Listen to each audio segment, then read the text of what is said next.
What's up, sports bettors? I have the best player prop bet today. You're not going to want to miss it. You're not going to want to miss it, okay? It's in the Broncos-Texans game. Now, what I like to do is kind of show the odds for this specific game. It's completely free to browse odds on OddsJam, any market you want to look at. Money lines, point spreads, totals, whatever, player props. So what you'll notice is the Broncos are unsurprisingly pretty big favorites. They're best offered at minus 435 on the Betfair exchange, and the Texans are best offered at plus 410. So the Broncos are like 80% implied win rate to win this game according to the sportsbooks. Now, there's no value really in the money line, right? Like as a sharp bettor, you always want to look for spots with value, and you can kind of see that there's not really any sportsbooks giving us better odds on the Broncos than the Betfair exchange, which is a very active peer-to-peer betting platform.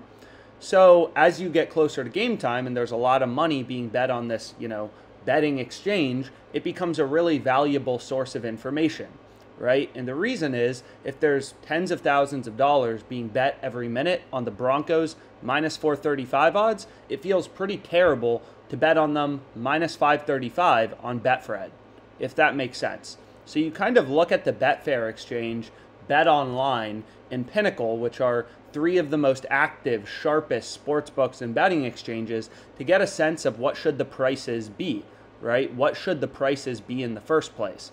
Like now you can see it's minus 435 plus 420. So maybe if we could get the Texans like plus 450, that would be pretty good value to Bet Online. It would be great value to the Betfair exchange. It would be pretty good value to Pinnacle. Then maybe we'd want to dabble with some Texans money line, but we're definitely holding off on, why would we ever bet the Texans plus 280 on Fox Bet? That's literally a horrible price. This is how you go broke sports betting. But anyways, any odds you want to browse, completely free on OddsJam. The bet I have in this video is going to be in the player receiving yards market. So the way that OddsJam works is pretty simple. It just kind of takes all these sports betting odds from Caesars, all the main players in the market, and then puts them together, right? So you can compare them side by side and look for value. There's no BS in the OddsJam product. It's all about finding you bets with value. And you can see out of the millions of odds kind of on sportsbooks, there's probably like 10 or so bets that actually have an edge, right? That are actually profitable. 10 out of a million, right? 10 bets out of the millions of odds on sportsbooks actually are good enough to beat the VIG, right? That's what you need to recognize as a sharp bettor, is it's not like you need to bet on every single game or bet on every single player.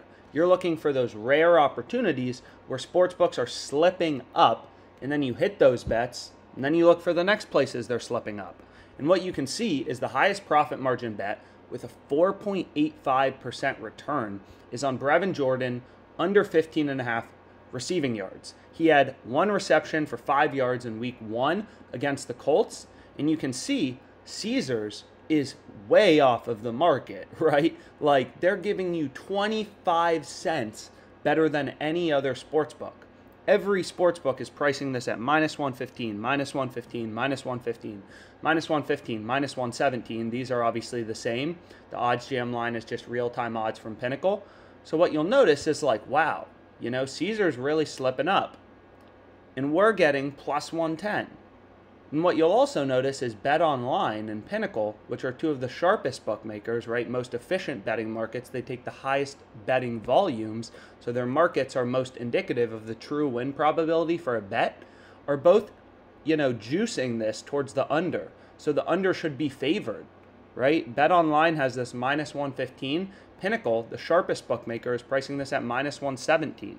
So if we put in Pinnacle's market, they're pricing the under at minus 117, and they're pricing the over at minus 113. So the under is 50.4% to win with the VIG removed, and the true price, once you remove the VIG, remove the juice, is minus 102.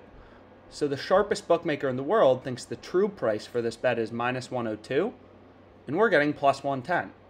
Right? When you kind of weight Pinnacle, Bet Online, and the other sharp bookmakers, the true price is plus 100. We're getting plus 110. So absolutely ridiculous value on this bet. I ended up locking it in. Pretty happy with this play. Brevin Jordan, under 15.5 receiving yards, plus 110. So we're betting 250, 4.85% profit margin. As you can see on OddsJam, 4.85% profit margin.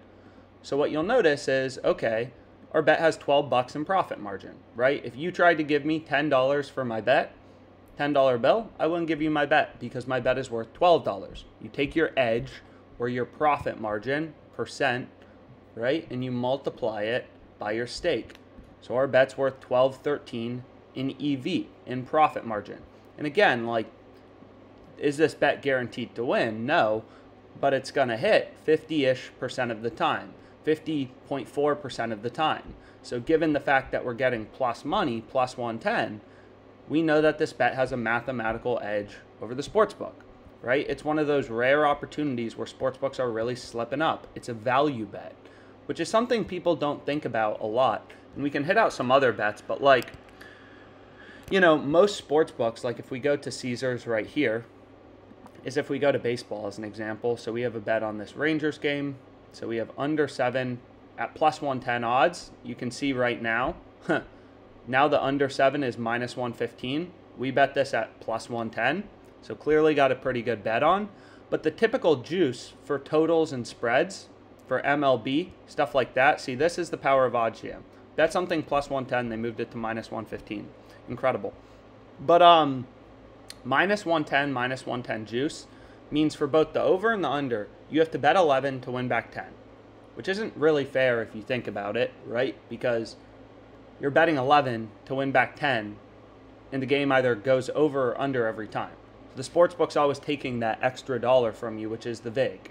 So essentially, when you're betting at minus 110 odds, what that means is, if you go to an odds converter calculator, it means you have to be winning 52.4% of the time to break even, right? So what pros will win on point spreads and totals, like people who bet full-time on sports for a living, they'll win on spreads and totals 55% of the time, right? Every single time the game goes over or under, so it's literally impossible to be worse than 50%. You could close your eyes and just pick over or under any time randomly, and you're going to win 50% of totals and spread bets, right?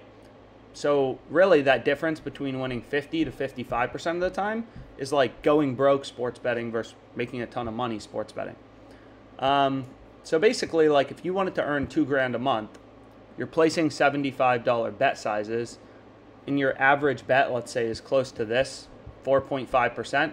This one's 4.85. To earn $2,000 a month, you would have to place 20 bets a day, 590 bets in a, total. So it's a volume game. Like every bet has an edge, but of course not every bet is guaranteed to win, but you're guaranteed to win in the long run since all of your bets have an edge. So you just need to place as many as possible. So it's a volume game. The more bets you place, the better, right?